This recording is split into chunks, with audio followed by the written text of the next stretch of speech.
শুধু এটা না, আল্লাহ নবী একদিন সাহাবাদিওকে নিয়ে এক লড়াইয়ের ময়দানে গেলেন। হক নাকের বিরুদ্ধে লড়াই। আল্লাহ নবী 1500 সাহাবা নিয়ে ন্যায়ের পক্ষে, ইনসাফের পক্ষে, গরিবের পক্ষে, মানবতার পক্ষে আল্লাহ নবী জালিমদের বিরুদ্ধে লড়াই করতে গেছে। এমন সময় সাহাবারা খনন করতে লেগেছে। ওই খননের মধ্যে সাহাবাদের শরীরে বড় ক্লান্ত হতে লেগেছে, আর ক্ষুধার্তর জন্য পেটখানা ঢুকে গেছে। আল্লাহ নবী নিজেও মাটি খনন করছে, আল্লাহ নবী নিজেও বয়ে বয়ে মাটিকে সরাচ্ছে।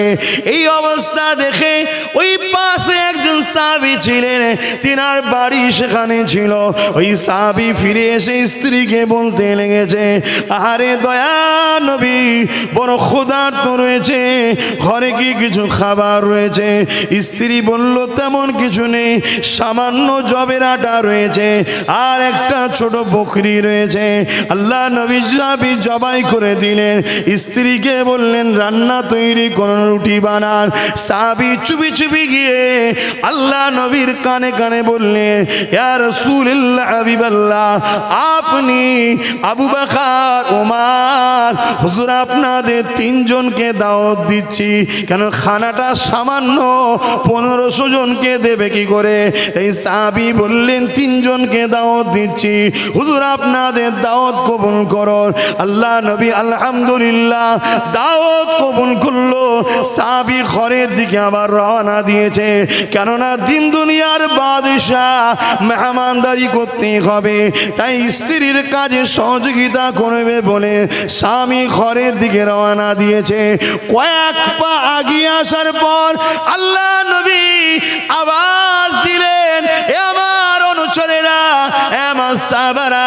পুরো 1500 সাহাবা দাঁড়িয়ে গেলেন। আল্লাহ নবী তাদেরকে লক্ষ্য করে বলে, চলো সাহাবারা, তোমার এই ভাইয়ের বাড়িতে দাওয়াত, সবাইকে দাওয়াত দিলাম, চলো সবাই তোমার এই ভাইয়ের বাড়িতে খানা খাবার দাও।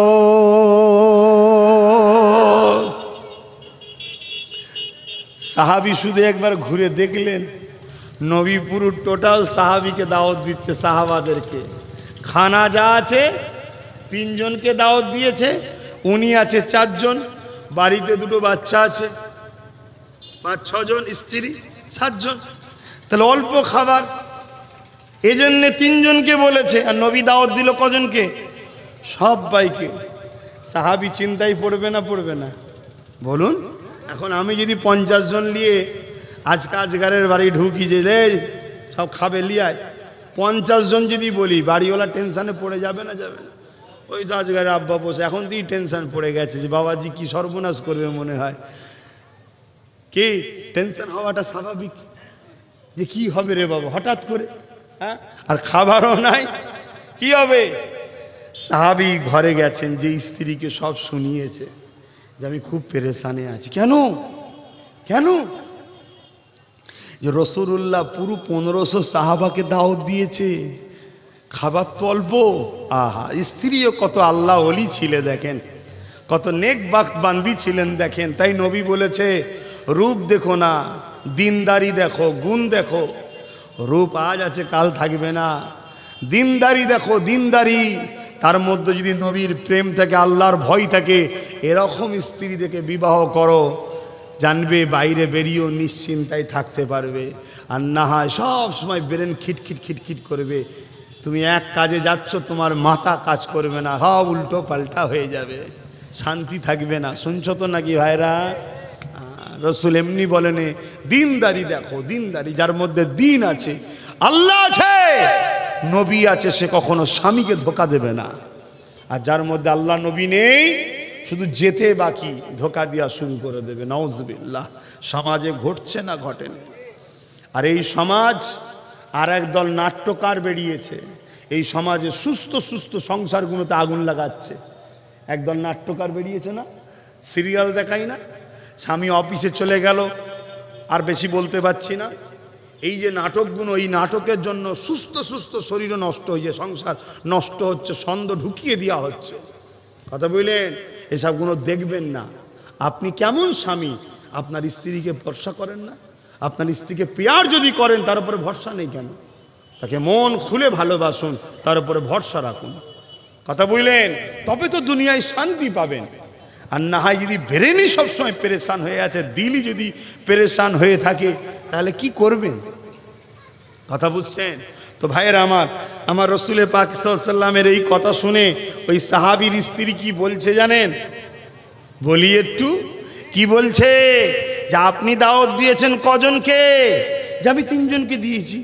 আল্লাহ নবীকে বলেছি, আবু বকর ওমরকে বলেছি, তা আপনি 3 জনের ব্যবস্থা করুন, যিনি বাকিদের দাওয়াত দিয়েছে তিনি ব্যবস্থা করবে। খনি জোরে বলুন সুবহানাল্লাহ। আপনাকে চিন্তা করতে হবে না, উনি ব্যবস্থা করে নেবে। আল্লাহু আকবার। রান্না হয়ে গেছে, সময় মতো রাসূলুল্লাহ হাজির, 1500 সাহাবাও পিছনে হাজির। হই হই হচ্ছে। হই হই বলতে আমাদের কথা বলছি না, মানে একদম মহল ভর্তি, এলাকা ভর্তি, নবীর সাথীরা সব এসেছে, খাওয়া দাওয়া হবে। এমন সময় রসুলের পাকের সামনে খাবার, দস্তখান বিছিয়ে খান তো খাবেন, দস্তখান বিছিয়ে খাওয়া সবের কাজ, নেকি সুন্নাত। জোরে বলুন সুবহানাল্লাহ। উসমান গনি ছিলেন পৃথিবী বিখ্যাত ধনী, দস্তখান বিছিয়ে খেতেন, কিছু পড়ে গেলে সেটাকে খুঁটে খুঁটে খেতেন, দস্তখান থেকে তুলে খুঁটে খেতেন। এতে অনেকে বলে আনকালচার। আরে যে যা বলে বলুক না, কোন খাদ্যর মধ্যে নিয়ামত আছে তুমি জানো না? আল্লাহ নবীর কাছে একদিন উসমান এসে বলল, হুজুর আপনি দোয়া করুন না আমাকে যেন আল্লাহর অর্থ না দেয়, আমি নিতে পারছি নি। আর পৃথিবীতে কেউ আছে এরম বলবে? আল্লাহ এত দিচ্ছে, পৃথিবীর বিখ্যাত ধনী তৎকালীন সময়। তো হুজুর আল্লাহর কাছে বলুন আল্লাহ যেন আমাকে না দেয়, আমি আর নিতে পারছি না, এত দিচ্ছে। আল্লাহ নবী বলেন, উসমান তুমি বলো কিভাবে খাও, রেজেক কিভাবে দাও? হুজুর আমি দস্তখান বিছাই, খাই, খেতে যে কিছু পড়ে গেলে সেটাকে খুঁটেও খাই।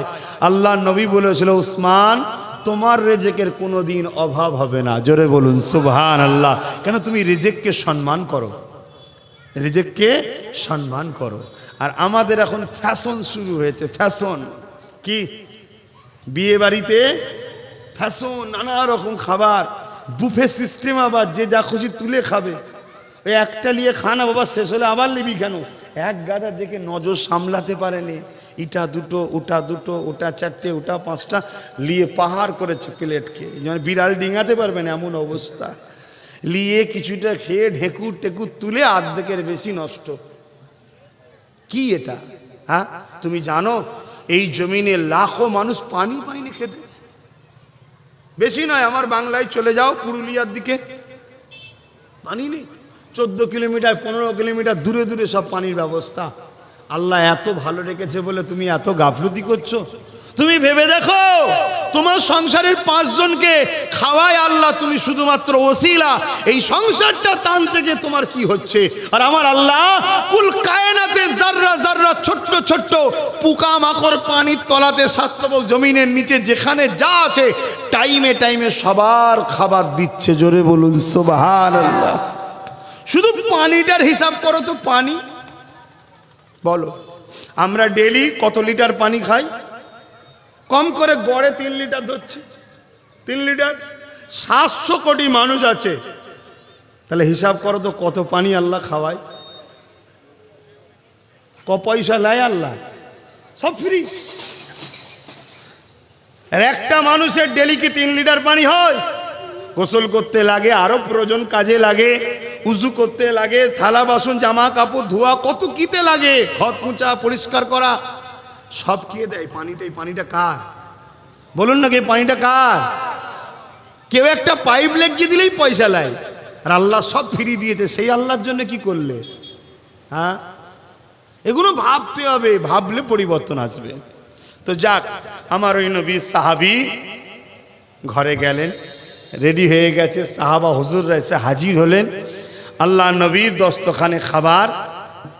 আল্লাহ নবী হঠাৎ করে বলে উঠলেন, এ সাহাবী, তোমার বাচ্চা দুটো কই? আহা, বাচ্চা দুটো কই? সাহাবী আগিয়ে গিয়ে স্ত্রীকে বলছে, রে হুজুর বাচ্চা দুটোকে ডাকছে, কুরবান যাক। নবীর ওই সাহাবিয়ার ওপরে, ওই সাহাবীর স্ত্রীর ওপরে আব্বাস সিদ্দিকীর জানমাল কোরবান হয়ে যাক। হায় রে মা, কি আল্লাহ তোকে ঈমান দিয়েছে। ওফ, স্বামীকে বলছে আপনার বাচ্চা ঘুমোচ্ছে যে, বলুন। আল্লাহ নবীকে এসে বলে হুজুর বাচ্চা দুটো ঘুমোচ্ছে। আল্লাহ নবী বললেন যাও ওদেরকে ডেকে নিয়ে আসো। সাহাবী এসে আবার স্ত্রীকে বলছে হুজুর ডাকছে, বলছে যে বলুন এমন ঘুমোচ্ছে, উঠবে না। আল্লাহ নবী দস্তখানে বসে বলে ফেললেন, জবান মুবারক দিয়ে বলে ফেললেন, এ সাহাবী হুকুম হয়েছে বাচ্চা দুটোকে নিয়ে খাবার। জোরে বলুন সুবহানাল্লাহ। তখন সাহাবী যে বলছে আরে রাসূলুল্লাহ বলছে হুকুম হয়েছে। তখন রাসূল পাক সাল্লাল্লাহু আলাইহি ওয়াসাল্লাম বললেন চলো, কোথায় তোমার বাচ্চা ঘুমোচ্ছে নিয়ে চলো। স্ত্রীর চোখের আর পানি রাখতে পারে না, পানি পড়েছে। স্বামীও জানে না তো, স্বামী তো তখন রাসূলুল্লাহকে আনতে গেছে, খবর দিতে গেছে, এসেছে, এর মধ্যে কি ঘটেছে স্বামী জানে না। আল্লাহ নবীকে যখন সাথে করে নিয়ে ওই বাচ্চা দুটোর কাছে স্বামীকে নিয়ে যায়, রাসূলুল্লাহকে নিয়ে যায়। স্বামী দেখে অবাক হয়ে দাঁড়িয়ে যায়, জবানে আর কথা বেরোয় নে। দুটো বাচ্চাকে সাদা কাপড় ঢাকানো রয়েছে। কি ব্যাপার, দুটো বাচ্চা ইন্তেকাল হয়ে গেছে। ভেবে দেখুন কি নবীর প্রেম হলে মায়ের দিল সব থেকে নরম হয়। নিজের দুটো বাচ্চা ইন্তেকাল হয়ে আছে যে ঘরে, সেই ঘরে মা চোখ দিয়ে এক ফোঁটা পানিও বার করে না, স্বামীকেও বুঝতে দেয়নি। কেননা মা জানে, আল্লাহ নবী সাহাবীর স্ত্রী জানে, যদি রাসূলুল্লাহ জেনে যায় আমার বাড়ি এত দুঃখ চলছে, হয়তো নবী খাবে না, চলে যাবে। এই জন্যে বুকে পাথর রেখে দিয়েছে। কি ঘটনা ঘটেছে, ওই সাহাবীটা যখন বকরিটা জবাই করে, বড় ভাই দেখেছিল বড় ছেলেটা ছোট ভাইকে বলতে লেগেছে, ভাই আব্বা কিভাবে বকরি জবাই করেছে আসো দেখায়। ছোট ভাইকে শুইয়ে দিয়ে বড় ভাই ছুরি চালিয়ে দিয়েছে। মা দেখতে পেয়ে গিয়ে যখন বাচ্চাকে ধরতে গেছে, বড় ছেলেটা ভয়ে ছাদ থেকে লাফ দিয়েছে, দুজনই ইন্তেকাল হয়ে গেছে। আহারে রহমতের নবী, দয়া নবীর উপর ইশারা হয়ে গেছে। বন্ধু আমার, কার বাড়ি আপনি খাচ্ছেন, বাচ্চা দুটোকে দস্তখানে নিয়ে খাবেন আপনি। আমার নবী পাক আগিয়ে গেলেন, কাফনের ওপরে হাতটা বুড়িয়ে বললেন, বাবারা মেহমান এসেছে, শুয়ে আছো কেন বাবা, ওঠো, মেহমানদারি করতে হবে এবং রাসূলুল্লাহর সঙ্গে খানা খেতে হবে। তারিখ গাওয়া দেয়, হাদিস গাওয়া দেয়, কাপড় ঝাড়তে ঝাড়তে দুটো বাচ্চা উঠে দাঁড়িয়ে যায়। এই যুবকেরা শুধু দাঁড়িয়ে গেছে তা নয়, আল্লাহ নবীর সঙ্গে দস্তখানে খানা খেয়েছে। শুধু খানা খেয়েছে তা নয়, দুটো ছেলে জওয়ান হয়েছে, বিয়ে হয়েছে, সন্তান হয়েছে। তারপরে সেই দুজন আবার সাহাবী হয়ে দুনিয়ার জমিন থেকে বিদায় নিয়েছে।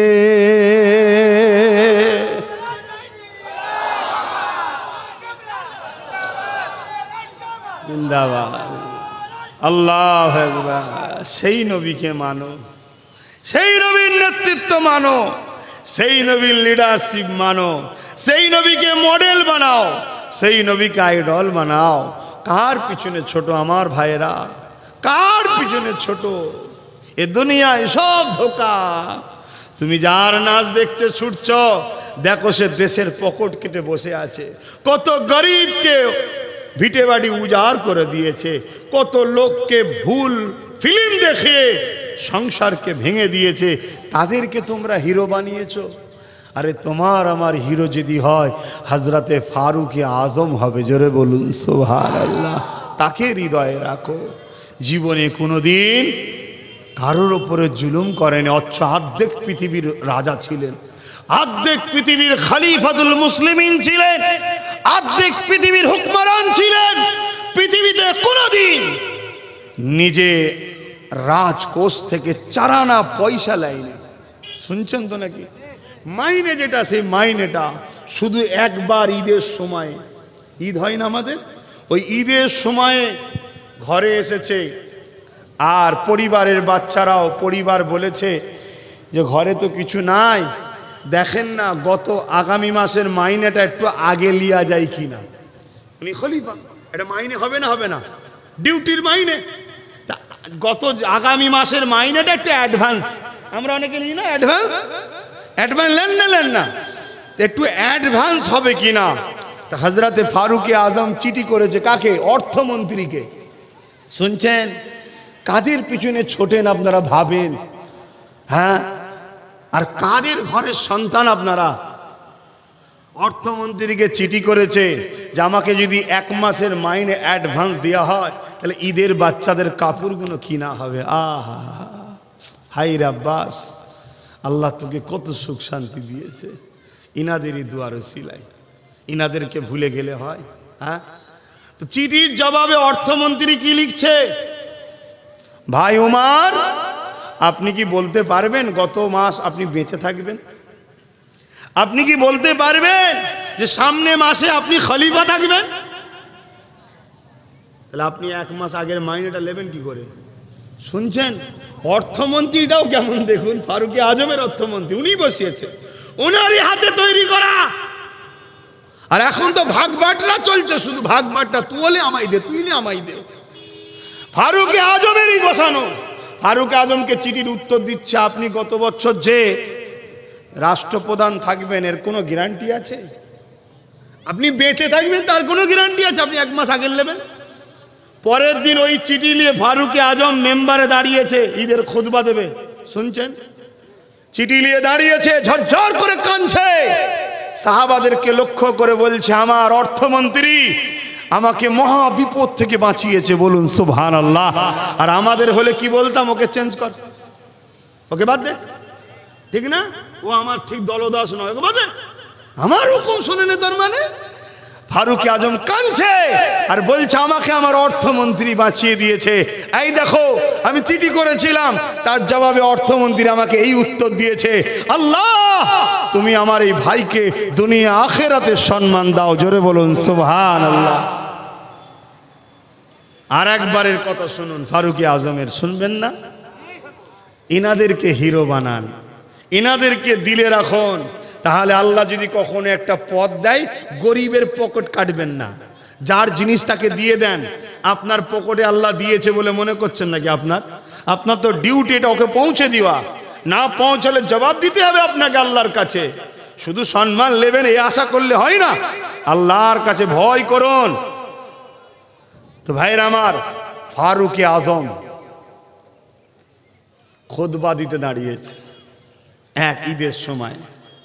একজন দাঁড়িয়ে গেছে, দাঁড়িয়ে গিয়ে বলছে, আমিরুল মুমিনিন, আর্ধেক পৃথিবীর রাজার কথা বলছি, আর্ধেক পৃথিবীর খলিফা, আর্ধেক পৃথিবী যার ইশারায় চলে।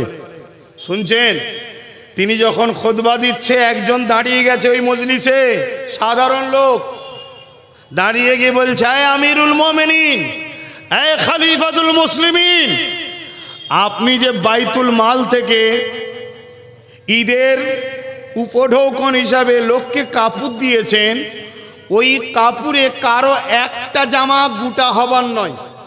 শুনছেন, কারো একটা জামা গোটা হবার নয়। তাহলে আপনি গোটা জামাটা পেলেন কার কার থেকে নিলেন? আপনি এর জবাবটা আগে দেন, তারপরে আপনি খুতবা দেবেন। শুনছেন তো ভাই, আজকে এরকম বলার কেউ সাহস আছে? এই গ্রামের ছোটটার সামনে বলতে পারবে? এই শুনছেন না শোনেন নে? পরের দিনই দেখবে গাড়ি চলে এসছে, গ্যাজার কেসে ভরে দিয়েছে। কি ভুল বলছি না বলিনি? তা যদি এই সমাজে এইসব জালিম যদি সমাজে ভরে যায়, আল্লাহর রহমত এই সমাজে হয়? হ্যাঁ, যে সমাজে এত অত্যাচারী থাকে, এর সমাধান আমাদেরকেই করতে হবে। কারণ আমরাই মোস্তফার গোলাম, আমরাই পারবো এই পৃথিবীকে, এই বুঝাগুলো সরিয়ে পৃথিবীকে হাসাতে। বলুন ইনশাআল্লাহ, আরো জোরে বলুন ইনশাআল্লাহ, নারী দেবে। তো হযরতে ফারুকে আজম কেঁদে ফেললেন। সমস্ত সাহাবারা একে অপরের মুখ তাকাতাকি করছে, হেই তুমি এইভাবে বললে কেন? ফারুকে আজম বলছে, না, ওর বলার অধিকার ইসলাম দিয়েছে, ও ঠিক কথা বলেছে, জোরে বলুন সুবহানাল্লাহ। যা প্রত্যেককে কাপড় দিয়েছে, একটা গোটা জামার হবার একজনের হবার নয়, তাহলে আপনার গায়ে গুটাটা এলো কি করে? তাহলে আপনি নিশ্চয়ই ক্ষমতায় আছেন বলে ডবল নিয়েছেন, তবে গুটা হয়েছে, আর নাই কারও নিয়েছেন, ওইটাইকে কৈফিয়ত দিতে হবে, তারপরে খুতবা পড়বেন আপনি। হযরতে ফারুক আজম কাঁদে আর বলে, এর উত্তরটা আমার ছেলে দেবে। হযরতে ওমর ফারুক হুজুরের ছেলে দাঁড়িয়ে গেলেন, দাঁড়িয়ে গিয়ে চোখ ভরা পানি নিয়ে বলে, আমার নবী সাহাবারা, আমার রাসূলুল্লাহর হাতে গড়া হলো আমার আব্বা জান উমার কখনো কারো সম্পদকে ছেড়ে নেয়নি। উমার তো তিনি যিনি মালকে নিজে মাথায় করে নিয়ে গরিবের দূরে দূরে দূরে দূরে দূরে দূরে মাল পৌঁছে দেয়। উমারের সাথে থাকা সহযোগী যখন বলে, হে আমিরুল মুমিনিন, আপনার বোঝাটা আমার মাথায় দিন, ওমর ফারুক তখন বলে, তুমি তো খলিফা নয়, আমি তো খলিফা, আমার প্রজা যদি শুকিয়ে থাকে না খেতে পায়, কিয়ামতে আল্লাহ আমায় ধরবে, তোমায় তো ধরবে না। আমার গুনার পূজা কি তুমি সেদিন নেবে না? এই আমার প্রজার খানাকে আমার মাথায় দাও, আমি দায়িত্ব নিয়েছি এদের সেবা করব, এদের দূরে দূরে খানা পৌঁছে দেয়। তিনি হলেন আমার আব্বা আমিরুল মুমিনিন। আমার আব্বাকে যখন পশ্চিমা দুনিয়া ইনভাইট করেছিলেন, দাওয়াত দিয়েছিলেন যে অর্ধেক পৃথিবীর ইসলামের খলিফা হযরতে ওমর, কেমন আমরা দাওয়াত দিই। ওমর ফারুক যখন রওনা দিয়েছিল, সাথে একটা উট বা ঘোড়া ছিল, উট ছিল সাথে, ওই উটের পিঠেতে ওমর ফারুক চেপে চেপে যায়, আর লাগামটা খাদেম ধরে ধরে নিয়ে যায়। কিছুটা দূরে যাওয়ার পরে দেখতে লেগেছে খাদেমের পিঠখানা ঘামে ভিজে গেছে। ঘাম তখন হয় যখন কষ্ট তৈরি হয়। ওমর ফারুক খাদেমকে বলল, খাদেম দাঁড়িয়ে যাও। খাদেম দাঁড়িয়ে গেল। ওমর ফারুক উটের পিঠ থেকে নামলেন, খাদেমকে উটের পিঠে উঠার হুকুম দিলেন। খাদেম তো ভয় খেয়ে গেছেন, অর্ধেক পৃথিবীর শাহনশাহ, তিনি আমাকে হুকুম করছে উটের পিঠে ওঠো, আমি ওমর হুকুম করছি ওঠেন আপনি। খাদেম উটের পিঠে উঠলো। ওমর ফারুক উটের লাগামটা ধরে ধরে নিয়ে যায়। যতটা উমারকে নিয়ে গেছে, উমার খাদেমকে ততটা নিয়ে গেছে। আবার খাদেম নেবেছে, ওমর ফারুক উঠেছে, আবার ওমর ফারুক নেবেছে, খাদেম উঠেছে। এইভাবে যেতে যেতে যেতে যেতে পালাক্রমেতে যখন খ্রিস্টান দেশের শহরের বর্ডারে ঢুকতে লেগেছে, তখন পালা পড়েছে খাদেমের ঘোড়া উটের পিঠে বসা। ওমর ফারুক লাগাম ধরে যায়। সমস্ত দেশের রাজা মহারাজারা মনে করতে লেগেছে উটের পিঠে যে রয়েছে ওটাই হলো আমিরুল মুমিনিন। সবাই ইস্তেকবাল করছে, সম্মান করছে। খাদেম তাড়াতাড়ি নেমে বলছে, আমি নয়, ইনি হলেন আমাদের খলিফা। তারা জিজ্ঞেস করছে, এটা কারণ কি? ওমর ফারুক বলছে, এটাই তো আল্লাহর পরীক্ষা। আল্লাহ আমাকে খলিফা করেছে, ওনাকে খাদেম করেছে, ওনাকে খাদেম করে পরীক্ষা নিচ্ছে, আমাকে খলিফা করে পরীক্ষা নিচ্ছে। উনিও মানুষ, আমিও মানুষ, আল্লাহর নজরে আমরা দুজন সমান। জোরে বলুন সুবহানাল্লাহ। তাই ওনারও কষ্ট হয়, আমারও কষ্ট হয়, তাই আমরা পালাক্রমে এটা করে নিয়েছি। খ্রিস্টান দুনিয়া বলেছিল যে উমরের মধ্যে এত ইনসাফ থাকে, নিজের খাদেমকে উটের ঘোড়া উটের পিঠে তুলিয়ে তার লাগাম টানতে পারে। আমরা সেই উমরের অধীনস্থ আমরা থাকতে চাই। জোরে বলুন সুবহানাল্লাহ। অর্ধেক জায়গার খলিফাতুল মুসলিমিন ছিলেন, কিন্তু পুরো পৃথিবীকে ওমর ফারুকের নেতৃত্বে চলতো। জোরে বলুন সুবহানাল্লাহ। হে আমার নবী সাহাবারা, আমার আব্বা কারো দুটো কাপড় নিতে পারে না। গতবারের ঈদে ঠিক এরকমই হয়েছিল। যখন কাপড় দেওয়া হয়েছিল, একজনের দুটো কাপড়, একজনের পুরো কমপ্লিট হবে না। এই গতবারে আমার আব্বার কাপড়টা আমাকে দিয়েছিল, আমি তখন দুটো নিয়ে একটা পিরান বানিয়েছিলাম। এবারে ঈদে আমার দেখুন পুরাতন জামা, অর্ধেক পৃথিবীর খলিফার ছেলে বলছে আমার দেখুন পুরাতন জামা, আমার যে কাপড়ের থানটা ছিল ওটা গেল কোথায়? ওটা আমার আব্বাকে আমি নজরানা দিয়েছি, গতবারে বাপ আমায় দিয়েছে, আমি নতুন কাপড় পরেছিলাম, বাপ পুরাতন কাপড় পরেছিল, এবারে আমি বাপকে নজরানা দিয়েছি, আমার বাপের আর আমার দুটো মিলিয়ে পুরো হয়েছে। আমার বাপ কখনো কোনো দিন কারো হক মেরে নাই না। এ শিক্ষা ওমর ফারুক পেল কোথা থেকে? আগে তো ছিল আবু জেহেলের দিকে, পেল কোথা থেকে? আমার মোহাম্মদ রসুল থেকে পেল। তাহলে বলুন, এই সমাজে যদি এরকম দ্বারা হাজার হাজার যুবক নেতা তৈরি হয়, তাহলে এই সমাজে চোরেদের বাজার চলবে? এ কথা বলুন। লুট চলবে, অত্যাচার চলবে, গরিবের ওপরে জুলুম অত্যাচার চলবে। তাহলে যারা গরিবদেরকে শোষণ করে তারা কোনোদিন চাইবে এরকম ভালো ভালো ছেলে আমাদের ঘরের ছেলেগুলো ক্ষমতায় আসুক? এই হচ্ছে লড়াই বাপ, অন্য কিছু নয়। আর এই লড়াই চালিয়ে যেতে হবে, এটার নামও ইসলাম। জোরে বলুন সুবহানাল্লাহ। চালাবেন না? চালাবেন না? হ্যাঁ জোরে বলুন। ঘাবড়ে যাচ্ছেন? হ্যাঁ, এখন তো আবার কিছু কিছু জায়গায় দেখছি বাঁদর নাচ হচ্ছে। কি নাচান আসছে? হ্যাঁ, জিজ্ঞেস করেছেন কখনো? হ্যাঁ রে বাঁদর, তুই তো খুব নাচলি, তুই পেলি কি? বলবে কলা পেয়েছি একটা। ঠিক না? যা পেল তো তোর মালিকের পেট ভরে গেল, তুই পেলি কি? শুধু তোর নাচেই দিগলি, নেচেই গেলি আর আমাদেরকে ভয় দেখালি, তুই পেলি কি? শোন, আমরা মায়ের পেট থেকে কারবালা শুনে বড় হয়েছি, ভয় আমরা খাই না আল্লাহ ছাড়া কাউকে। জোরে বলুন সুবহানাল্লাহ। কথা বুঝে আসছে? আর এটাও মনে রাখবেন, এটাও মনে রাখবেন, সমাজে তথাকথিত শুনছেন না, তথাকথিত সেকুলার নামে যে ভণ্ডগুলো ঘুরছে সমাজে, তাদেরকে জিজ্ঞেস করবেন না যে হ্যাঁ এত ছাড়ফুকা ছিল কোথায়? জিজ্ঞেস করবেন না? এই বুঝতে পারছেন না? পারেন যে এত ছাড়ফুকা ছিল কোথায়? জিজ্ঞেস করবেন না? হ্যাঁ, খুব সাবধান হন। আঁচলের তলায়, চাদরের তলায়, কম্বলের তলায় সব ছাড়ফুকা লালন পালন হচ্ছে, আর আমাদের ঘরে শুধু বলা হচ্ছে ঠিক আছে আমি তো আছি, আমি তো আছি, আমি তো আছি। একটু সাবধান হও। মাঝে মাঝে ক্যাঁতাগুলোকে রোদে দিতে হয়, কেন বলেন তো? বলবেন তো? ছাড়ফুকা যাতে রাত্রিরে ঘুমের ডিস্টার্ব না করে, একটু বোঝেন। না বুঝলে আপনারা তো আমার বাপ মা ভাই বোন, ক্ষতি হবে আপনাদের, তাই বুঝাচ্ছি। কথা বুঝলেন? আজকে তো সময় খুব কম, এরা সব কি আমাকে ফোন করে বললো একটু দেরি করে এলেই ভালো হয়। আমি তো লাস্টে আস্তে আস্তে এসছি, কেন এদের কি একটা কাজ বাকি ছিল নাকি? কথা বুঝে আসছে? তা আসরের নামাজও তো আছে। হ্যাঁ, আলোচনা তো আল্লাহকারে হয়, আবার হবে। ফুরফুরা শরীফ আহলে সুন্নাত ওয়াল জামাতের পক্ষ থেকে প্রতি বছর ইফতার মাহফিল হয়ে থাকে, আপনারা জানেন তো নাকি? আপনাদের এলাকা তো হয় মনে হয়, আমি এসেছি কি খেয়াল নাই, হয়। তো এবারও ইফতার মাহফিল যদি হয় আপনারা একটু খবর পেলে আসবেন, একসাথে ইফতার করব। কথা বুঝে আসছে? আসুন এখন সালাতু সালাম দেবো। ইয়া নবী সালাম।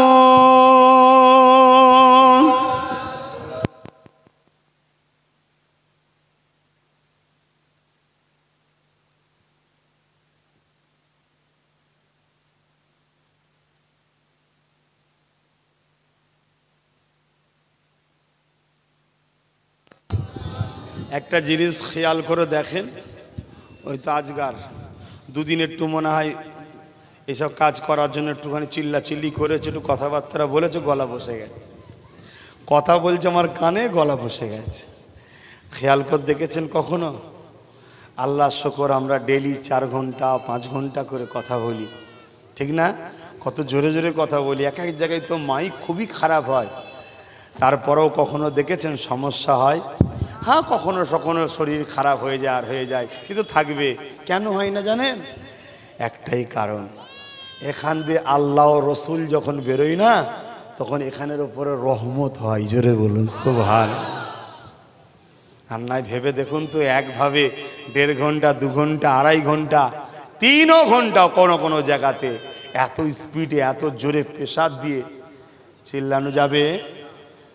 একভাবে 10 মিনিট চিল্লাম না দেখি, তারপরে দেখবে পাতি হাঁসের মতো প্যাঁক প্যাঁক প্যাঁক প্যাঁক করে আওয়াজ হচ্ছে। কেন হয় না? শুধুমাত্র আল্লাহ ও রসুলের কথা হওয়ার জন্য এখানে আল্লাহর দয়া হয়। জোরে বলুন সুবহানাল্লাহ। বিশ্বাস রাখুন, আল্লাহ ও নবী ছাড়া আমাদের কেউ আপন নয়, কিন্তু দুনিয়াদারি করতে হবে না, হবে না? আল্লাহ ও রসুলের দেখানো রাস্তাই করব, তাহলে দেখবেন ঠকবেন না।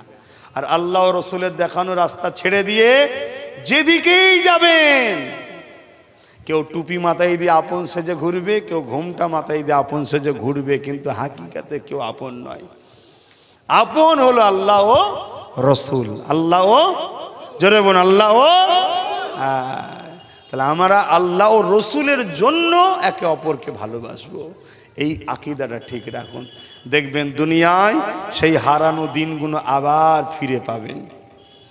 বেশি নয়, 100 বছর পিছিয়ে যান, 100 বছর, 100 বছর পিছিয়ে যান। এই পৃথিবীর বড় বড় দাদাগুলো আমাদের দৌড়ে এসে দাঁড়িয়ে থাকতো, জানেন না? সুলতান আব্দুল হামিদ নাম শুনেছেন? প্রতিদিন ঈশার নামাজের বাদ 1000 বার করে দরুদ শরীফ পড়তেন। আমেরিকার, ফ্রান্স, ব্রিটেন, বড় বড় সব দেশের রাজা মহারাজারা সুলতান আব্দুল হামিদের দরবারে সেইভাবে দাঁড়িয়ে থাকত। সুলতান আব্দুল হামিদের সঙ্গে একটু কথা বলবো, 100 বছর আগের কথা বলছি। যেদিন থেকে আমরা নবী ছেড়ে দিলাম, আর যেদিন থেকে আমাদের সমাজে একদল মুনাফেক বক্তা ছেড়ে দেওয়া হলো, তারা আল্লাহ চিনাই নবীকে ছাড়াই। কি বললাম? আল্লাহ ধরাতে চাই, নবী ছাড়াতে চাই। সেই দিন থেকে আমরা পৃথিবীতে ধ্বংস হতে শুরু হলাম। আমাদেরকে আল্লাহ ধরতে হবে, নবীর মাধ্যমে ধরতে হবে। জোরে বলুন সুবহানাল্লাহ। এই সিস্টেমটা কে করেছে? আল্লাহ করেছে। সূরা ইখলাস পড়ুন না, কুল হুয়াল্লাহু আহাদ। এটা হলো তাওহীদের ডেফিনেশন এই সূরাটা। কিন্তু তাওহীদ শুরু হচ্ছে কোথা থেকে? কুল থেকে না। কুলটা তো রিসালাত, নবীর জন্য। হুজুর নবী আপনি বলুন, হু আল্লাহু আহাদ, আল্লাহ তিনি যিনি এক, এখান থেকে হচ্ছে তাওহীদ। তাহলে আল্লাহ নিজের পরিচয়টা দিচ্ছে, তখনও রিসালাতকে বাদ দিয়ে নয়। জোরে বলুন সুবহানাল্লাহ। অথচ আল্লাহর ক্ষমতা ছিল নিজের পরিচয় নিজে একা দিবার ক্ষমতা আছে না নাই? কিন্তু আল্লাহ বলছে আমি মালিক হয়ে নবী ছাড়া তোদের সঙ্গে কথা বলি না। আর তোদের এই সাহসটা কে দিল? আমার নবী ছাড়া তোরা আমাকে পাবি মনে করছিস? এই সমাজে একদল বেরিয়েছে বাপ, তাদের কাজ শুধু একটাই, আমাদের এই পাওয়ারটাকে কেড়ে নেবে। কি? ঈমান। আর ঈমান নবীর সাথে প্রেম আদবের নাম। কথা বুঝছেন তো? অতএব বাপ ভাইরা, নবীকে ভালোবাসেন, নবীকে ভালোবাসেন, নবীকে ভালোবাসেন। যেখানেই যাই বারবার বলি নবীকে ভালোবাসেন। কিন্তু আমার যুবকরা এই কথাটা কি শুনতে তোমাদের বিরক্ত লাগে নাকি? নবীকে ভালোবাসেন, নবীকে ভালোবাসেন। আজও রওজা মোবারকে যিনি তোমার আমার জন্য কাঁদছে, আজও আল্লাহ আমার উম্মতকে বাঁচান, আমার উম্মতকে দুনিয়াতেও হিফাজত করেন, আখিরাতেও হিফাজত করেন। সেই নবী বলেছে আমার উম্মত, আমার উম্মত তোদেরকে প্রকাশ্য দুশ্মনরা মিটাতে পারবে না। আমি নবী বলে যাচ্ছি, তোদেরকে যদি শেষ করে মুনাফেকরা শেষ করবে। শুনছেন? চিঙ্গিস খান প্রকাশ্য দুশ্মন ছিল, তাই আমাদের ঘরে শেষ করতে পারেনি। হালাকু খান প্রকাশ্য দুশ্মন ছিল, শেষ করতে পারেনি। বুশ প্রকাশ্য দুশ্মন ছিল, শেষ করতে পারেনি। কথা বুঝে আসছে? যত প্রকাশ্য দুশ্মন আছে কেউ আমাদেরকে মিটাবার চেষ্টা করেছে কিন্তু পারেনি। তাই তারা বারবার ছদ্মবেশী সাজিয়ে আমাদের কাছে মুনাফেকদের ঘরে পাঠায়। তারা আমাদের আপন সেজে আসে, আমাদের ইফতারে আসে, আমাদের দুয়ার মাহফিলে আসে, আমাদেরকে কত সেকুলারের দরদ দেখায়। কিন্তু তাদের লক্ষ্য একটা, আমরা যেন শিক্ষায় না এগিয়ে যাই, আমরা যেন ইনকামে না এগিয়ে যায়, আমরা যেন সমাজের বুকে মূল স্রোতে না উঠি, এই দিকে দেখবেন তারা সব ন্যাজ ধরে টেনে ধরে রাখে। কথা বুঝছেন না বোঝেন? এ সব গাদ্দার, এ সব মুনাফিক, এ সব শয়তানের চালাইরা। কেন? এরা জানে যদি আমরা শিক্ষাতে এগিয়ে যাই তাহলে আমরা দুশ্মন চিনতে শিখে যাব। আমরা যদি শিক্ষাতে এগিয়ে যাই মুনাফিক চিনতে শিখে যাব। আমরা যদি অর্থনীতিতে এগিয়ে যাই তাহলে আমাদের বাচ্চাদের ঘরে বড় বড় জায়গায় এডুকেশন দিয়ে পাঠিয়ে দেবো। আমরা যদি অর্থতে এগিয়ে যাই, শিক্ষায় এগিয়ে যাই, তাহলে আমরা কারো চাটুকারি করব না। আমরা তখন বলবো চেয়ারে আমি বসবো, তুই নিচুই বস। কথা মাথায় ঢুকছে না? ঢোকে না। এজন্যে দেখবেন দরদ দেবে আমাদের, খুব খুব দরদ দেখাবে, কিন্তু লক্ষ্য হলো আমাদেরকে হাত পায়ে বেঁধে রেডি করে কোরবানির পশুর মতো মৌলী সাহেবের সামনে হাজির করা। বুঝতে পারছেন না? পারেননি? হাত পা বেঁধে রেডি করে মৌলী সাহেবের সামনে হাজির করা। মাথায় ঢুকছে কি বলছি? তাই তো জিজ্ঞেস করতে বললাম, হ্যাঁ গা, এত ছাড়পুকা ছিল কোথায়? বুঝতে পারছেন না? এত ছাড়পুকা ছিল কোথায়? মা কথা বুঝতে পারছেন?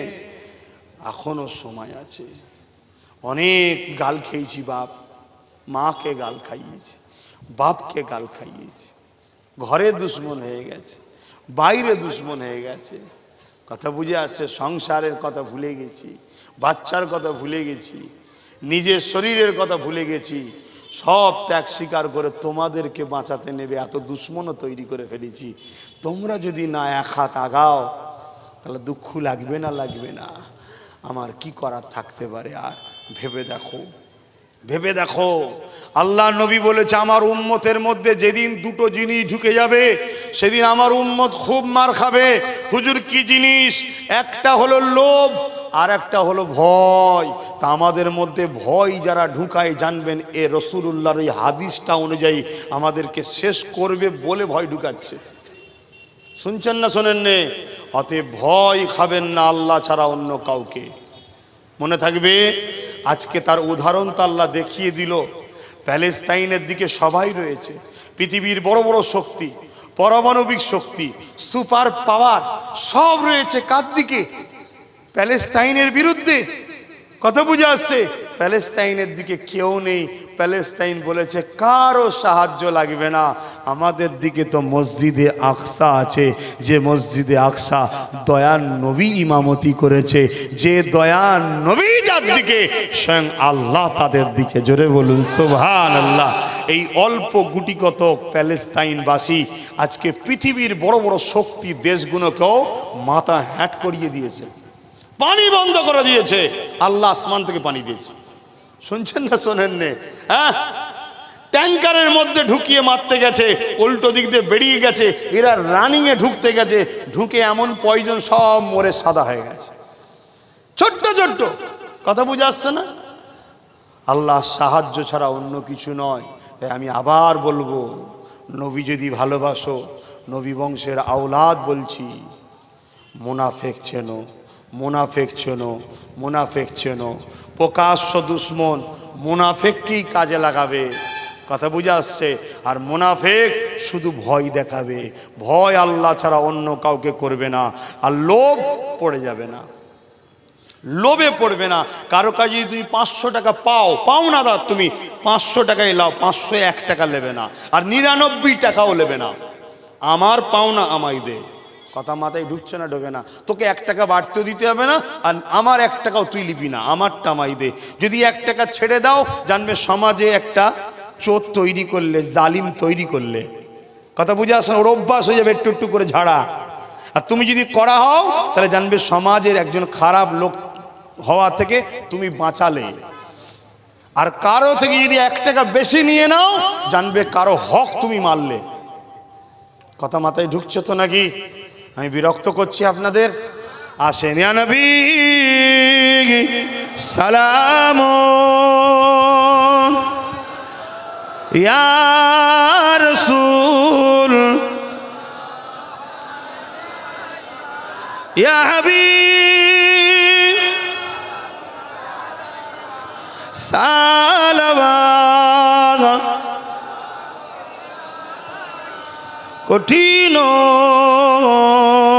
হাসরের দিনে কি আছে মোদের কপালে গুনাহগার উম্মাহ আত আপনার লইবেন সঙ্গে মাহশরে নবী সালাম ইয়া রাসূল ইয়া হাবিব।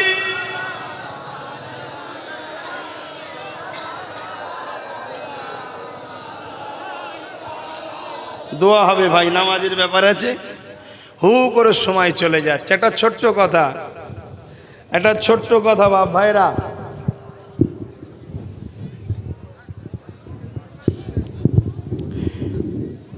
এই মাহফিলটা হয় ছেলেরা করে, বিলার অর্পণ শিবির করে, চক্ষু পরীক্ষা শিবির করে, আমি গুনাহগারকে একটু লাস্টে রাখে। আমার আব্বাজান ভাইরা কি অখুশি হন? কি গো অখুশি হন? যদি অখুশি না হয়ে থাকেন একটুখানি বাবাজির সাথে সাথ দেন। এই মাহফিলের জন্য যার যা খুশি একটু শরীক হন, যার যা খুশি একটু শরীক হন। ছেলেরা যাচ্ছে, একটু শরীক হন। কি তেলাওয়াত আছে বলো? 32 খতম কোরআন শরীফ তেলাওয়াত আছে, কলেমা শরীফ 1,75,000। আল্লাহ কবুল করে বোন, আল্লাহুম্মা আমিন। দেন, যার যা খুশি দেন। দরুদ শরীফ আল্লাহুম্মা সাল্লি আলা